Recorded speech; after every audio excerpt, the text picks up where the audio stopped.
અને હાલ યોગ ગુરુ બાબા રામદેવ પત્રકાર પરિષદ સંબોધી રહ્યા છે, સાંભળીએ। और सैकड़ों जगह एफआईआर दर्ज हो गई।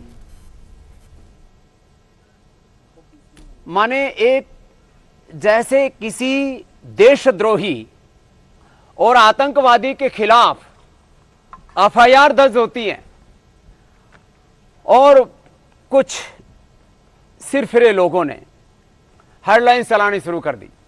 कुछ लोगों ने, अब सोशल मीडिया में तो अपने अपने मालिक खुद हैं, खुद एडिटर हैं, खुद ही ओनर हैं और खुद ही सबसे बड़े ठेकेदार हैं सच के।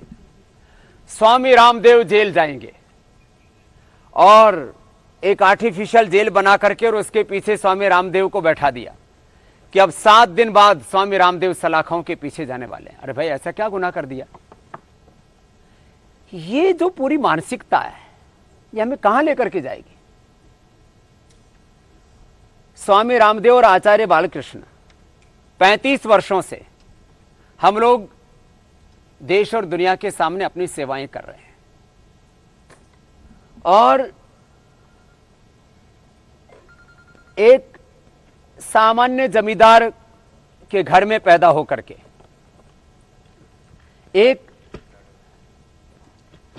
सामान्य परिवार में पैदा होकर के पूज्य आचार्य बालकृष्ण जी एक चौकीदारी, स्वामी रामदेव जमींदारी करने वाले अनपढ़ मां बाप के घर में पैदा होकर के यहां तक आए। क्या किया? योग आयुर्वेद का यश बढ़ाया। अब कुछ लोगों को मिर्ची लगती है योग आयुर्वेद के, वेदों के, भारतीय संस्कृति के उत्कर्ष से। यह तो ठीक नहीं है ना। अरे आपको आपत्ति है स्वामी रामदेव से, खूब गाली दो, हम तो गाली प्रूफ हो चुके हैं। आपको आचार्य बालकृष्ण से आपत्ति है तो खूब हमारी निंदा करो, तिरस्कार करो, लेकिन आखिर इतनी तो हमदर्दी रखो उन लोगों के प्रति भी जो बेचारे कोरोना से पीड़ित हैं, जो बीपी से, शुगर से, थायराइड से, हेपेटाइटिस, आर्थराइटिस से, रोमेटॉइड आर्थराइटिस से, कैंसर से पीड़ित हैं। आखिर ऐसे करोड़ों लोगों को जीवन दिया है पतंजलि ने। आज मैं आपके सामने बैठा हूं तो पिछले 3 दशकों में 10 से 20 करोड़ लोगों को प्रत्यक्ष रूप से और 200 करोड़ से ज्यादा पूरी दुनिया के लोगों को योग आयुर्वेद के जरिए मैंने एक स्वस्थ जीवन की दीक्षा दी है, एक आध्यात्मिक जीवन पद्धति में उनको ढाला है। लोगों के स्वभाव में मैंने योग को सम्मिलित किया है। और ये कौन सा गुनाह कर दिया भाई? लेकिन आज उनके मंसूबों पर पानी सा फिर गया है जब आयुष मंत्रालय ने कहा है कि पतंजलि ने कोविड-19 के मैनेजमेंट के लिए एप्रोप्रिएट कार्य किया है, माने एक अच्छी पहल की है, अच्छा इनिशिएटिव लिया है और कोरोना से तड़पती इस मानवता के लिए पतंजलि ने एक राइट डायरेक्शन में जो काम करना शुरू किया है, अब उसकी मैं नहीं कहता कि प्रशंसा कीजिए, हमें सत्कार की चाहना नहीं है, लेकिन तिरस्कार तो मत कीजिए। यहीं से मैं अपनी बात शुरू कर रहा हूं कि आखिर जब आयुष मंत्रालय ने भी कहा है कि भाई पतंजलि ने जो 23 जून को कोरोना के संदर्भ में जो randomised placebo control double blind clinical trial किया, ये मेडिकल टर्मिनोलॉजी है, randomised placebo control double blind clinical trial किया। उसमें 3 दिन में 69%, 7 दिन में 100 के 100% पेशेंट नेगेटिव हो गए। उसका पूरा डेटा हमने आयुष मंत्रालय को दे दिया। उसके लिए जो भी रिसर्च के लिए अप्रूवल से लेने थे, CTRI के अप्रूवल से लेकर के वो सारे के सारे अप्रूवल्स भी हमने आयुष मंत्रालय को सबमिट कर दिए। और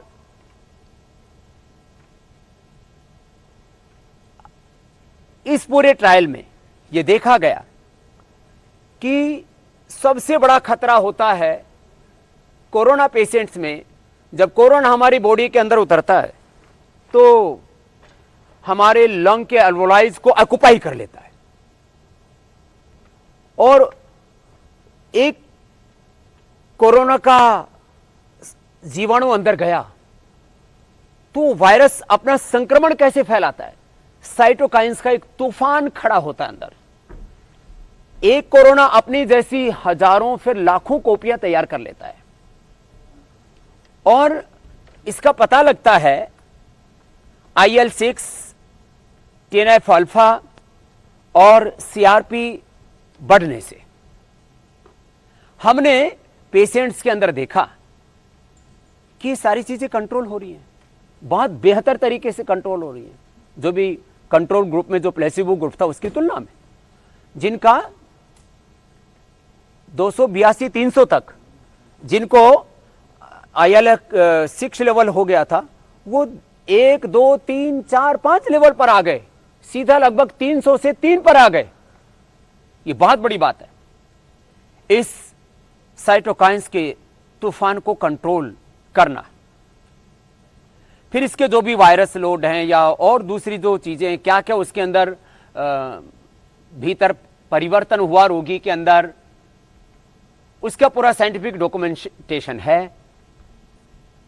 और किस तरह से कोरोना के सिम्टम्स के ऊपर, उसके व्यक्ति के सिस्टम के ऊपर ये औषधियां काम करती हैं आयुर्वेद की। जो भी देखना चाहे उस क्लिनिकल कंट्रोल ट्रायल की पूरी रिसर्च वो हमने आयुष मंत्रालय को जमा की हुई है।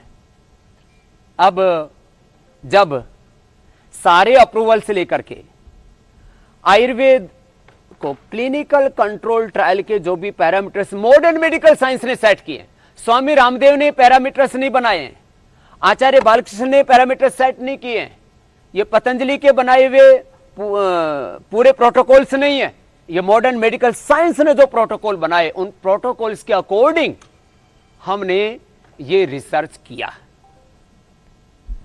और अभी तो एक कोरोना के ऊपर ये क्लिनिकल कंट्रोल हुआ है, ट्रायल हुआ है। ऐसे ही 10 से ज्यादा बड़ी बीमारियों पर हम, जिसको 3 लेवल बोलते हैं रिसर्च के, वो हम पूरे कर चुके हैं। इन सिलिको, इन विट्रो और इन विवो, ये 3 लेवल हम पार कर चुके हैं। हाइपरटेंशन के रोगियों के लिए, हृदय रोगियों के लिए, अस्थमा के रोगियों के लिए, हेपेटाइटिस, अर्थराइटिस, रोमेटॉइड अर्थराइटिस के रोगियों के लिए, डेंगू, चिकनगुनिया, स्वाइन फ्लू के रोगियों के लिए। ये कोई हम पहली बार वायरोलॉजी के ऊपर रिसर्च नहीं कर रहे हैं।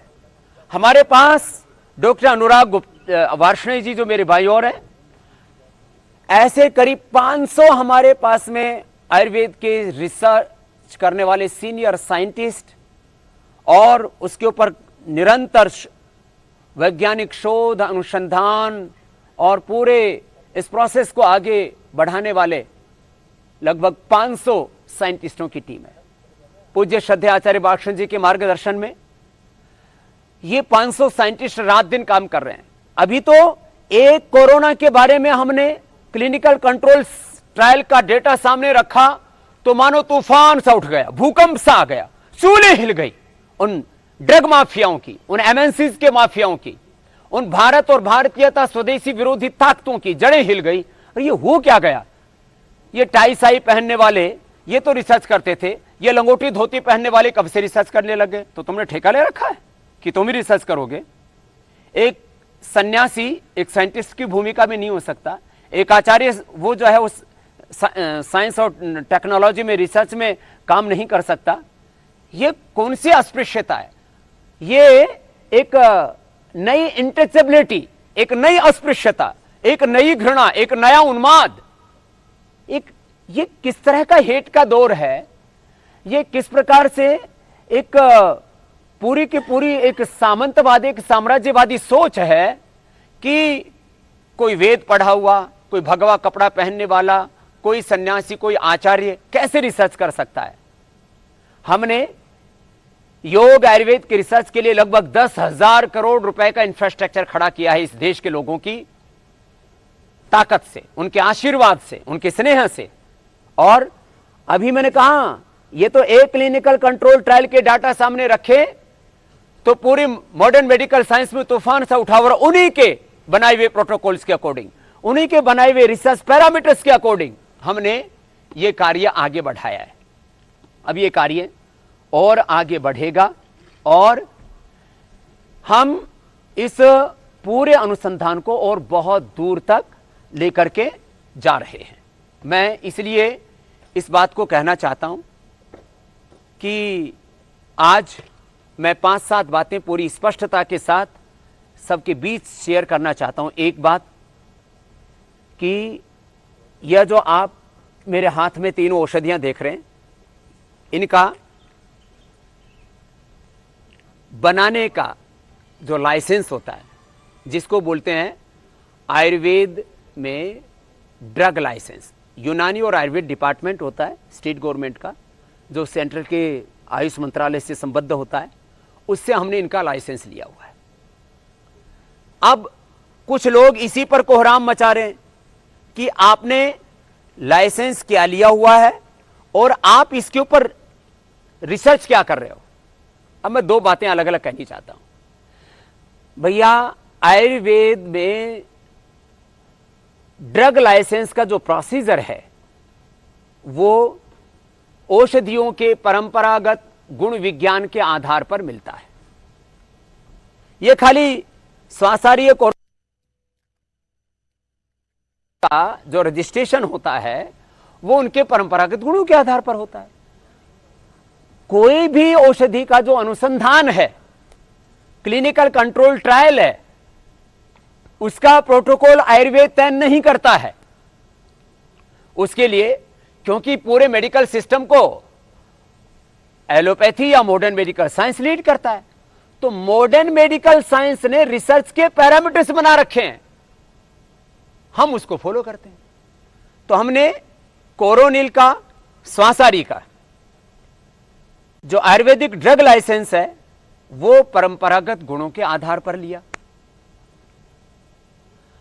इस पर जो स्वासारी पर भी, श्वास रोगों पर, दमा पर, अस्थमा पर, रेस्पिरेटरी सिस्टम के ऊपर ये किस तरह से काम करती है, इसका इंटरनेशनल जर्नल में हमने रिसर्च पेपर भी पब्लिश किया हुआ है। अब कोई कहे कि स्वासारी का तो आपने रजिस्ट्रेशन लिया आयुष से और इसके ऊपर आपने इंटरनेशनल जर्नल में स्टडी कैसे प्रकाशित कर दी, इसके ऊपर रिसर्च कैसे कर लिया आपने। अरे भैया, रिसर्च का मामला अलग है और जो है, अरे भाई ऐसे क्यों बीच में घुसते हो, अच्छी बात नहीं है ना।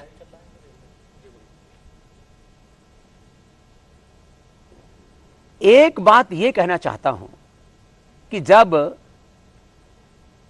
आयुर्वेद के ड्रग लाइसेंस का प्रोसेस हमने, जो ड्रग लाइसेंस के जो रिक्वायरमेंट्स हैं उसके अकॉर्डिंग करवाया, और इसका जो रिसर्च है, क्लिनिकल कंट्रोल ट्रायल का जो पैरामीटर्स, उसके जो प्रोटोकॉल मॉडर्न मेडिकल साइंस ने तय किए हुए हैं, उसके अकॉर्डिंग हमने कोरोनिल के जो एक्टिव कंपोनेंट्स हैं, गिलोय, तुलसी, अश्वगंधा, एक्सट्रैक्ट, पाउडर नहीं, और उसके भी जो एक्टिव कंपाउंड्स का एक स्टैंडर्डाइजेशन है, उस स्टैंडर्ड के आधार पर अब कुछ लोग दे दनादन देश में गिलोय बेचने में लगे, अश्वगंधा, तुलसी बेचने में लगे। भैया, इसके अंदर गिलोय, अश्वगंधा, तुलसी का एक सुनिश्चित मात्रा में जो उसका एक्टिव कंपाउंड उसके अंदर होना चाहिए, उस एक्टिव कंपोनेंट के साथ, जिसके अंदर एक सुनिश्चित मात्रा में फाइटोकेमिकल्स, फाइटोमेटाबोलाइट्स होने चाहिए, उस मात्रा में लिया गया अश्वगंधा, गिलोय और तुलसी के एक्सट्रैक्ट को, और उसकी डोज दी गई रोगियों को, और उससे जो कोरोना पेशेंट्स में रिजल्ट आए वो हमने क्लिनिकल कंट्रोल ट्रायल में के डेटा में यहाँ देश के लोगों को उपलब्ध कराए। वो विज्ञापन नहीं है, और आज भी जो मैं बोल रहा हूं ये कोई विज्ञापन नहीं है।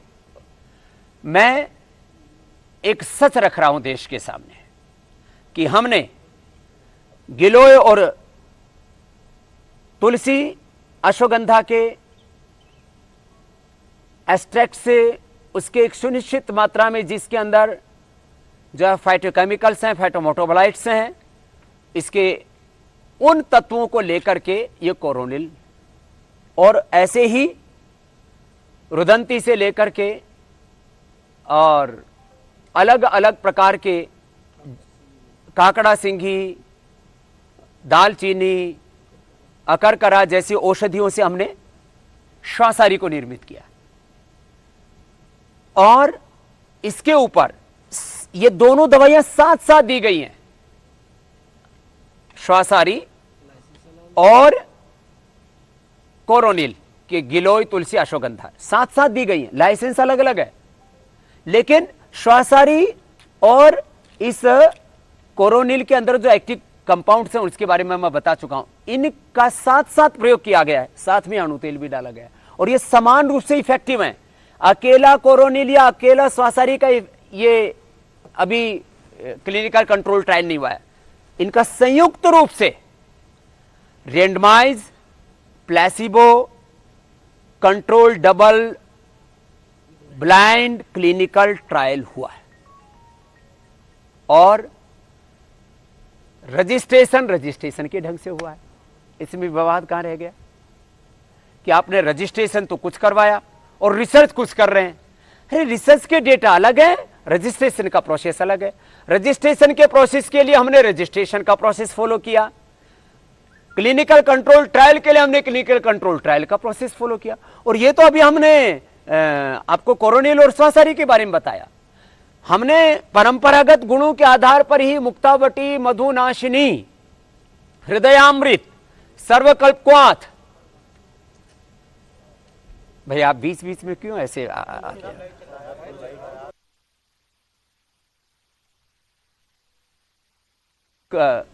कोरोना काल चल रहा है, सारा देश जो है देख रहा है।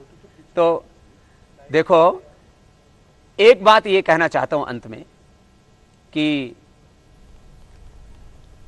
अभी तो તો આ બુલેટિનમાં અત્યારે આટલું જ. રજા આપશો. નમસ્કાર.